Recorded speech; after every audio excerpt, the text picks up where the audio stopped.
Hello and namaste. So here I am with another question asked by a parent. Okay, who am I? Oh, hi. Those of you watching me for the first time, I am Coach Pala Saraswati, and I am the coach of LD Remedial World on a mission to help 100,000 children overcome learning problems by coaching teachers and parents. So this question is asked by a parent, and if you are a parent, do pay attention. It says, "My son writes very slowly, and wants to see each and every letter in the book and write and in the notes never completes because he writes small, and he knows the spelling, and also he wants to see and write very slow. He writes very slowly." Yeah, so a lot of children have this problem today. They write very slowly. um, well, if I go to the cause is children did not somehow in this age, because they're spending more time with the mobiles, they are not their finger movements have reduced to a great extent. So if you are a teacher, watch the child, or if you are a parent also, a child from age say 2 or 3 till 5, just watch the child whole day and notice how much of this exercise is happening with them unconsciously, not consciously, unconsciously. Like previously children used to use their hand to play, throw, catch so much. Now that has reduced to a great extent, because very early they are holding the mobile in the hand. So all that they are doing is using these two fingers, that's all, or not even that if they are not playing a video game. So overall the writing ability of children has reduced, number one. Number two, the requirement of writing also has reduced. Like you and me don't write much, but that's not going to help our children in the long run. This movement has to continue. So if you are a parent who is not giving this exercise, please start right away. You do brain gym with hands.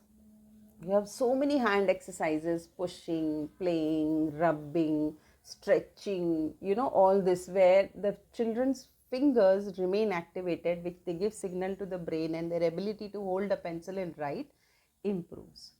Using clay, using atta at home, making the child do a lot of household activities where hand is involved, playing with the hand.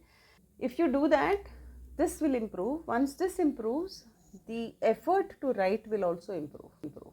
Number two, writing should be done every day. Handwriting. It's not one page, maybe 2 lines, 3 lines, but writing is a must, like reading is a must. So if you're saying the child is, has to copy every word, just check the eye, the vision also of the child. Is the vision all right? If the vision is all right, then the technique is different. But if the vision itself is a problem, then you'll have to go and choose the right specs and identify. Third reason is the child's lack of confidence in remembering the spelling. That means the child is looking at the board and the child can see CALM written, calm. But minute you put your head down and start to write, you're already writing it as CLAM. This is a very common thing I had observed. So the positioning of the alphabet, all the alphabets of the word is there, but the positioning of the alphabets will change. This confusion makes them write wrong spellings, and we say, "Tumko dikhta nahi hai." I mean, you are watching the board. How is it that you are not able to copy from the board properly? So the transition from looking at the board to looking into the book and writing, this transition phase itself relocates the spelling. So your question is, yes, this happens. What do we do? Yeah. So what do we do is, to improve writing of spelling, first you have to work on reading of spelling. So the child need to practice a lot of reading. Wherever you see the child relocating this, repositioning the spelling, like words like receive, generally I and E will be repositioned.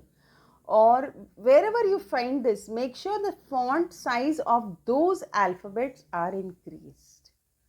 Like when you're writing receive and the child is always confused with I and E, positioning of I and E, then you increase the size of I and E so that every time the child looks at it, the child knows that E or I, which one comes first.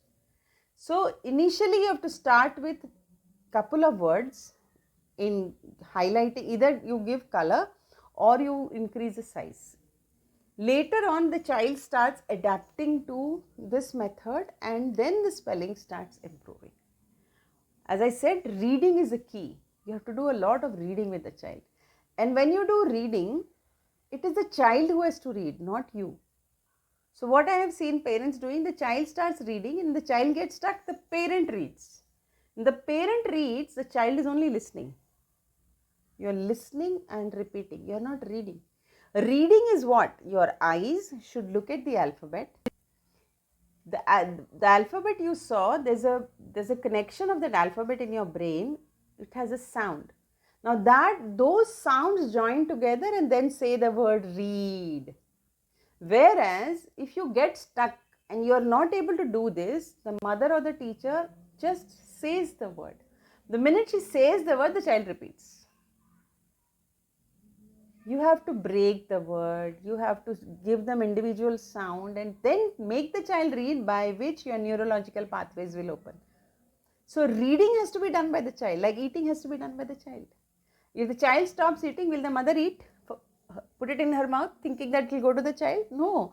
Similarly, mother or the teacher can't read for the child. Yes, you can tell this is how the word pronounces, but the child has to look at the word and read, not listen to the word and read. Thank you so much for watching this video till here. If you like the video and the strategy, do give a thumbs up. You can also share some comment if you are able to learn from these videos. Thank you so much. And if you are a teacher who wants to become a remedial entrepreneur, come and join this online platform. Thank you. Bye-bye.